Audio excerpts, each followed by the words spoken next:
Hello and welcome students. We are here with another power pack session of the legal current affairs, and today we are going to cover again the three major topics that happened with respect to the last weekend. And here we are again.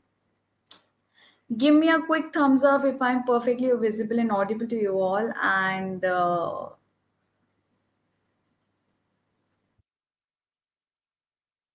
okay.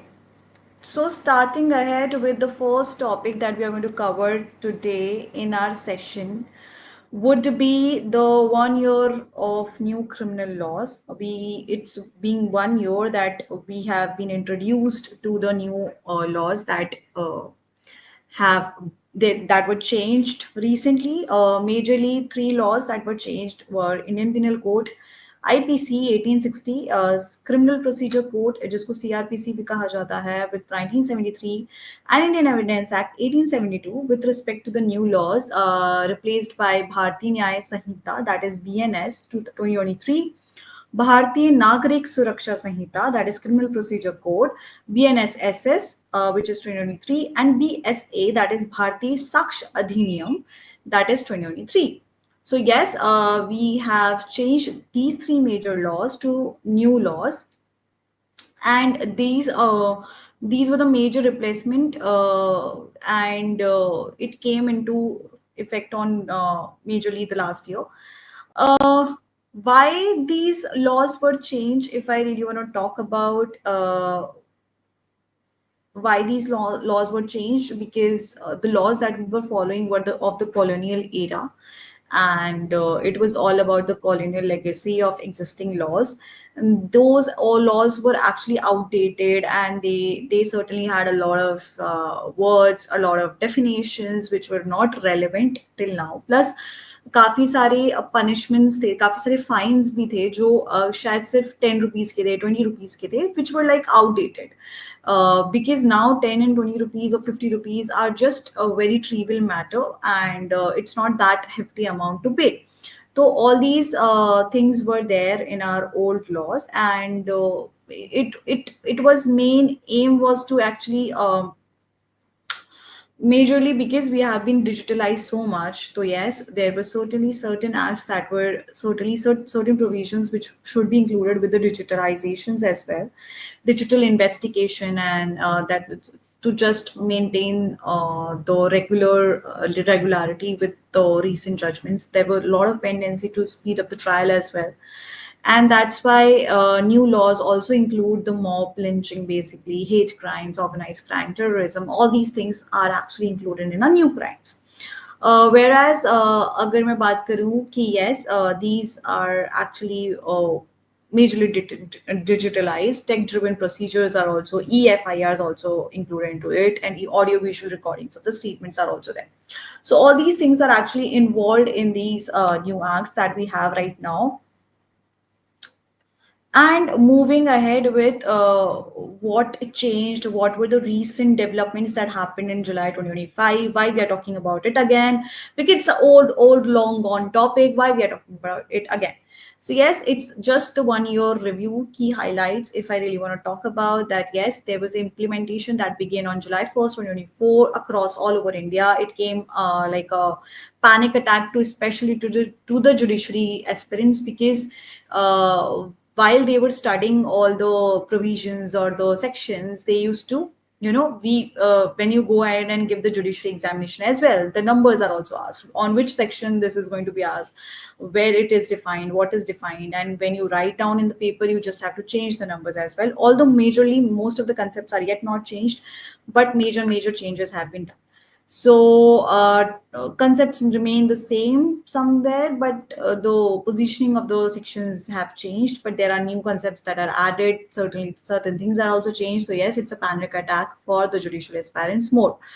So yes, that happened last year, and then when you go to any of the police stations, मैंने ये बात पहले भी कही है काफी सारे sessions में कि yes, when you go to the police station, by chance आपका कभी ऐसा लक ना हो कि आप पुलिस स्टेशन जाओ, अगर आप जा रहे हो तो, बट अगर आप कभी जाओगे तो आपको ऐसे ओल्ड लॉज और न्यू लॉज के बीच का डिफरेंशिएशन ऐसा उन्होंने चार्ट में लगा के रखा है. तो yes, they're still going a lot under a lot of training sessions चल रहे हैं उनके with respect to new codes, और उनको चीजें समझाई जा रही हैं with respect to the same. Digitalization थोड़ा सा चैलेंज है for the rural codes as well, क्योंकि वहां पे उतना ज्यादा डिजिटाइजेशन अभी भी नहीं हुआ है. So yes, with respect to that, there is certain criticism as well, and काफी सारे definitions में lack of clarity है, काफी सारी definitions बहुत अच्छे से stated नहीं है with respect to new laws, और जितने भी new cases हैं वो अभी भी awaited हैं, जो रेफर करते हैं आईपीसी सीआरपीसी को, ठीक है, और जो प्रेसिडेंट है वो भी, तो वहां पे भी थोड़ा बहुत क्रिटिसिज्म हमको मिलता है, कहीं ना कहीं सेटबैक होता है. First major conviction under BNS happened in May 2025 in a fast track trial for organized crime in Uttar Pradesh. So that is how late we are actually working with respect to new laws. So yes, what are the updates with respect to July 2025? Update are that SC is actually there were PILs filed with the constitutional validity with respect to BNS. So yes, the SC Supreme Court was actually hearing the PILs, and it has been challenging. It has challenged the constitutional validity of some of the clause of BNS. Example being the UAPA style definitions of terrorism, and also the states like Tamil Nadu and Kerala have been asking for more time to train officials in the regional language, because it takes time to actually run things in the regional languages, where we are predominantly speaking in English and Hindi as all over the nation, but there are certainly certain states which have their own languages, and the courts and the police works according to the same languages only. So that's why whenever you go ahead and give the Kerala judiciary examination, you will have a Malayalam as a language, or Tamil Nadu, so you'll have Telugu as a language. So yes, so be Tamil as a language. So all these things we will be seeing, you will be seeing if you are going to appear for the judiciary examination, whereas we have only few states who consider the Hindi speaking, majorly this Hindi, the paper is all about English and Hindi, or majorly about English. So Delhi High Court also has issued on handling digital evidences under the Bharatiya Saksha Adhiniyam. So yes, these are the updates which were really important with respect to the, you know, with the new laws that we are going to treat. So yes, and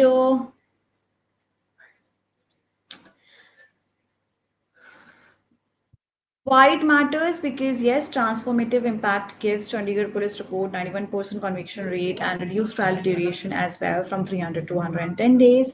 तो कहीं ना कहीं वहाँ पे भी ये matter करता है. Sentencing innovations हुए हैं काफी सारे Delhi government ने. I already told you about this. How implementation is being driven, capacity building, mandatory police training are really important. The institutional reforms are also given, and government push is also actually done with respect to the same. So yes, then we have the next topic that we are going to talk about is Madras High Court decision on phone taping, and why it's there in the news, why it matters, what is all about. So yes, they can actually, the question being here that the government can tap your phone without telling you. So yes, this is a major privacy concern. Our phones are actually tapped sometimes, and are we, even if we are not accused, do they have that surveillance right towards us? Because we have that right to privacy under Article 21, and that's going to be violated. What is happening with respect to that? So when you see what happened and why happened, so there was this case which was there as S. Jagannath was the state of Tamil Nadu and others, which was dated for June 2025. And yes, the issue was that there was an illegal phone taping by the government official by state authorities without following legal procedures as well.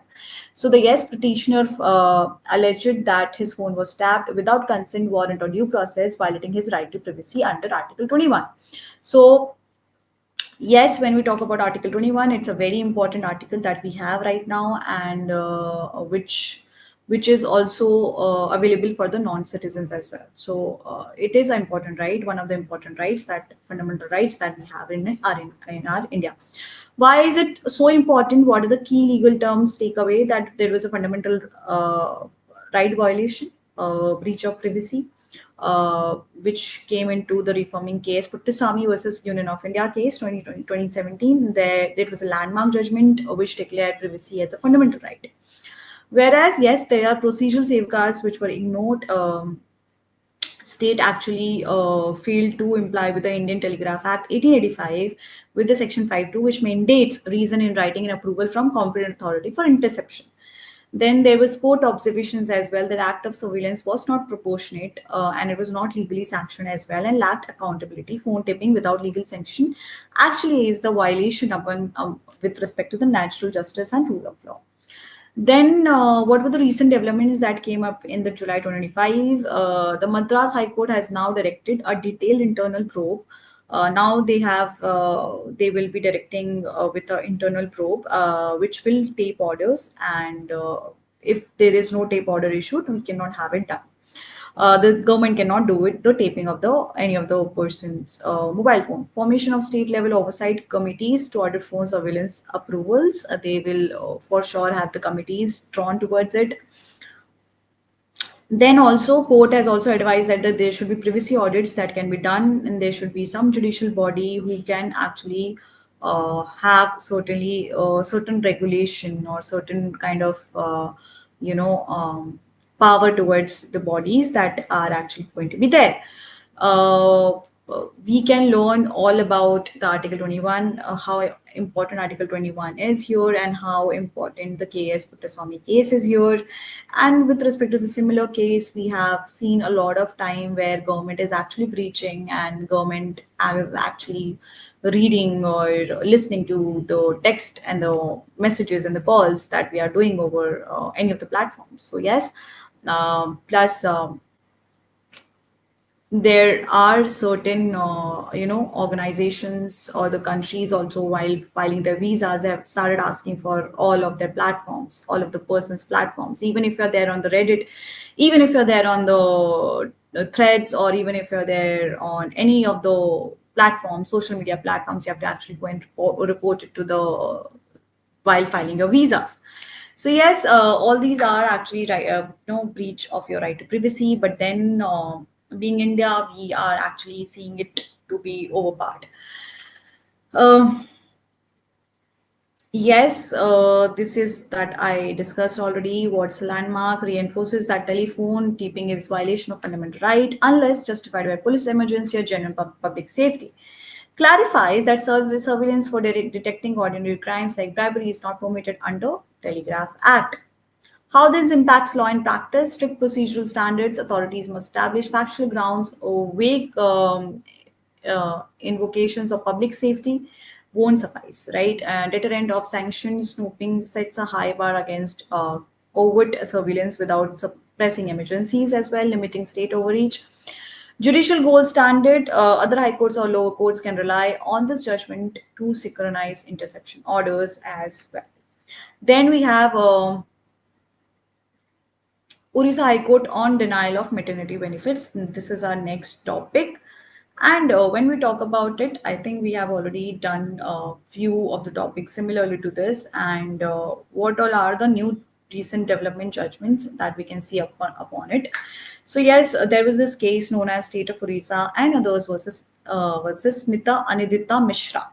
This is a case name, and it was decided on 24th of June 2025 recently. The facts being that there was Mrs. Mishra, a temporary young professional, and she was actually she joined Health and Family Welfare Department since she was working there since May 2014, and she delivered her baby in August 2016 and applied for 180 days maternity leave. Also, it was similarly denied with the government citing her contractual status. So yes, they denied her the status. We have already discussed this case earlier as well. What is the recent judgment that was given? The Orissa High Court's delivery division bench said, which was basically led by Justice Shripad and Justice Sahu. that humanity and womanhood here was it was denied. It was not it was not with respect to the same. Also, when we talk about constitutional equality, here Article 14 comes into picture, where there are two principles that are quoted. It is equality before law and equal protection of law. So when you talk about both of the concepts here, you can actually imagine a picture where there is a bench, and then there are three people who want to watch the sports, which is actually running in a ground. तो वहाँ पे एक छोटा लड़का भी है, एक लंबा लड़का भी है, and then there is a somebody who is of the middle height, but the middle height can see it partially.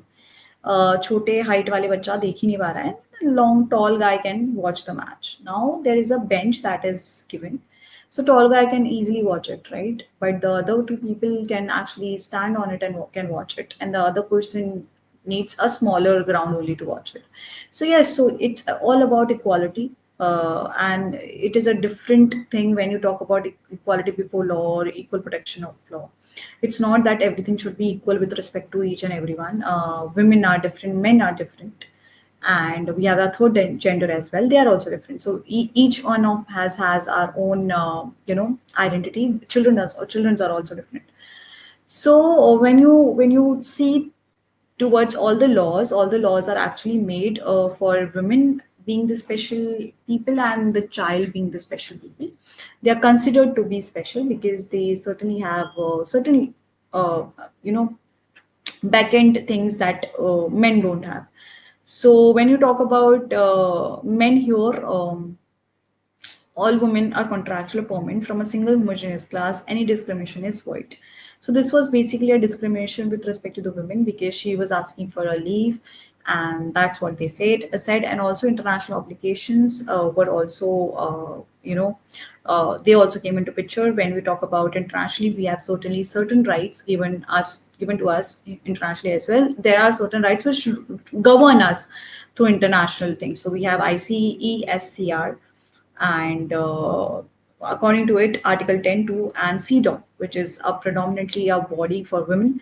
Article 11 to be actually these two were the major provisions which were violated at the moment of time. India must ensure paid maternity leave for equivalent benefits, which is talked about into it. So yes. Then there was a principle of zero separation as well, that the mother baby bond has to be maintained, and it is the major core of being the motherhood. So yes, physiological and psychological requirement for mother baby bonding has to be required. Then there was policy interpretation states 2012 OM offering 180 day leave to contractual staff should be read into contracts absent any exclusion clause. There should be clause actually included with contractual staff as well. So legal precedents, when we can see it, then there was Dr. Kavita Yadav was a secretary, where contractual workers are entitled to maternity benefits. It was cited. This case was cited as well. So all these things when came into picture, it was decided. Final decision that came was division bench dismisses state's appeal at admission stage, uphold single judge order, directed government to comply and submit a report within 8 weeks. So they were asking for the reports within the 8 weeks from the government. And recent development and impacts are here that Orissa government must implement the judgment and file a status report in accordance with the timeline. Also, they status that it should be High Courts, it's not binding on other states, but its reasoning strengthens ongoing arguments across India to widen the scope of Maternity Benefit Act for contractual employees. So although High Court is not binding on each and every state, but then it is like the reasoning should be strengthened and it should be binding, and all the acts should be followed as well on the contractual employees as well. Maternity Benefit Act should be followed for it as well. So yes, here when you talk about what was the CLAT thing that you should understand Article 14 here. You should understand ICESCR, CDOC, and all, please go and that's a homework. Go and identify what are the full forms of both of them. They both are the international laws that we follows and the body that we have. So yes, all about it. And when you talk all this about, then you really find it a difficult part for women to actually be there in the country. So yes, while I was talking about it, why it's critical, it established that maternity is a fundamental right, extending beyond permanent status to all women workers, reinforces gender equality and dignity as decisive constitutional values. All public and likely private employers now must extend maternity leave and benefits to contractual staff, sets a binding precedent for similar cases nationwide. Other High Court judgments will likely follow the reasoning as well. Government must ensure compliance. A report from Orissa government requested within 8 weeks. That is all from my end, and here we are ending the session. I think all the three topics were majorly important for you guys, and I hope you like the session. And if you like the session, go and hit the bell icon so that you get the notifications on time for the same. Bye bye. Take care, students.